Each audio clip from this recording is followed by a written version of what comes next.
Halo, selamat pagi teman-teman. Kembali saya ingin berbagi lagi. Kali ini tentang kesemutan. Saya rasa semua orang pernah mengalami kesemutan. Dalam dunia medis, kesemutan disebut dengan parestesia. Parestesia adalah sensasi seperti tertusuk jarum dan mati rasa,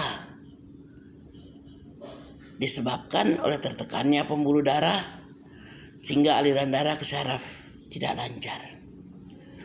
Kesemutan seperti ini bisa hilang dengan sendirinya, tetapi ada kesemutan yang terjadi sampai berkepanjangan. Seperti saya alami, kesemutan sudah berbulan-bulan hingga sekarang. Kesemutan seperti ini disebut parestesia kronis.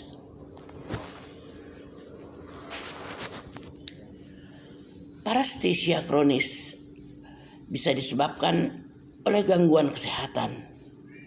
Di antaranya, yang pertama, carpal tunnel syndrome. Terjadi saat saraf di lorong karpal tertekan karena jaringan di sekitarnya membengkak. Kesemutan pada carpal tunnel syndrome biasanya terjadi di jari-jari tangan, kecuali setengah dari jari manis dan seluruh dari jari kelingking.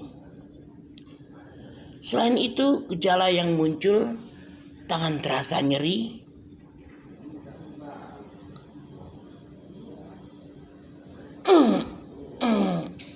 maaf teman-teman,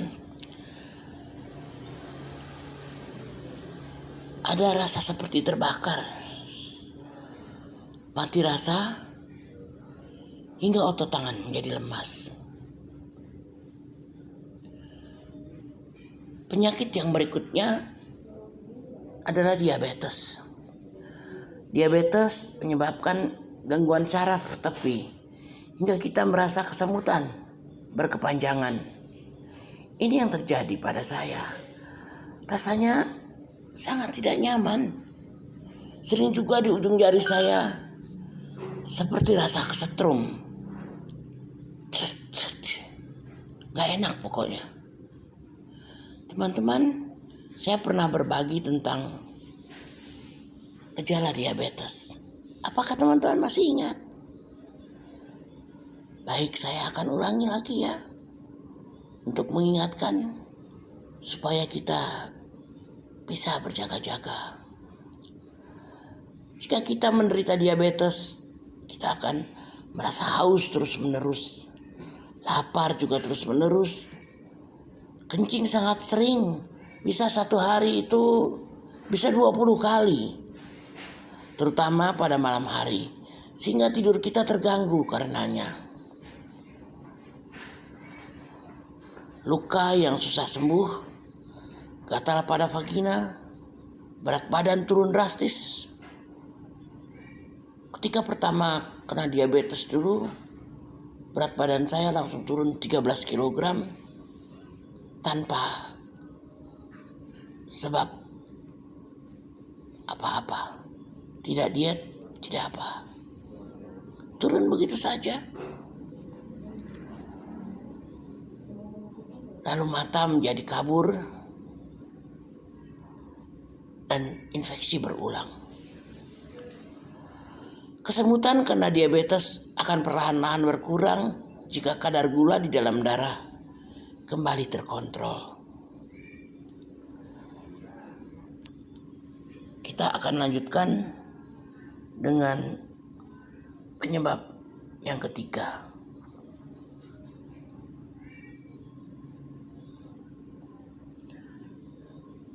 Penyebab yang ketiga adalah karena kekurangan vitamin B12. Vitamin B12 berguna untuk membentuk sel darah merah dan regenerasi sel saraf. Bentar teman-teman.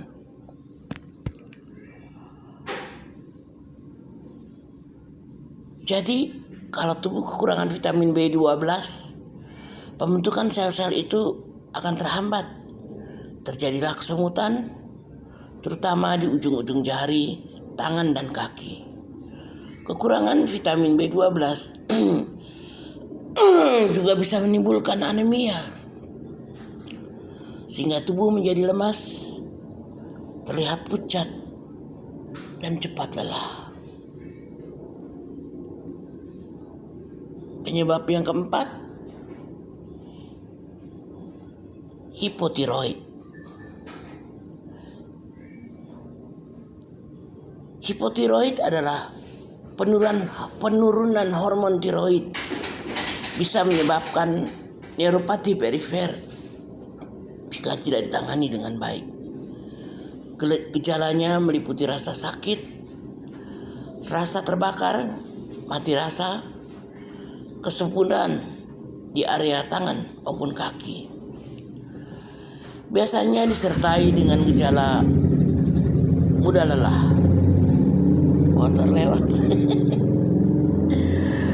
Mudah lelah, sukar buang air besar, otot-otot terasa lemah, sangat sensitif pada cuaca dingin, kulit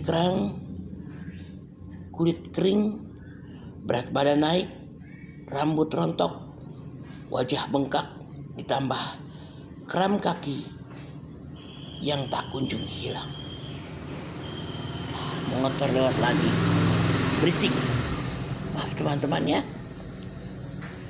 Yang kelima, penyakit arteri perifer. Kondisi peradangan yang merusak pembuluh darah arteri pada area ekstremitas, terutama tungkai dan kaki. Biasanya akibat dari arteri sklerosis atau penumpukan plak di dalam dinding pembuluh darah. Ketika pembuluh darah arteri, tungkai maupun kaki rusak, maka aliran darah akan menurun secara signifikan, yang mengakibatkan kerusakan syaraf pada kaki. Biasanya menyebabkan gejala kram, nyeri, mati rasa, kesemutan, warna kulit gelap, dan luka sukar sembuh. Biasanya terjadi pada orang dengan gula darah tinggi dan kolesterol. Yang keenam, gagal ginjal. Penyakit gagal ginjal kronis sering menyebabkan neuropati sebagai komplikasi neurologis ya, yang umumnya memiliki gejala nyeri, mati rasa, kesemutan, dan kelemahan, terutama pada kaki. 90% penderita gagal ginjal yang mengalami dialisis mengalami ini.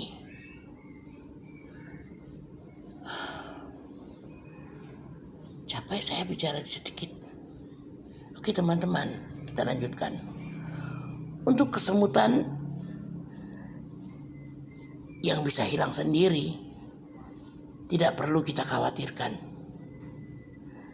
Tidak apa-apa. Tapi untuk kesemutan yang berkepanjangan, kita harus memeriksakan diri ke dokter agar tahu penyebabnya dan memperoleh pengobatan yang tepat. Baik teman-teman, saya kira itu berbagi kita pagi ini. Semoga semua sehat dan selalu bahagia. Baik teman-teman, bye-bye. Thank you much more.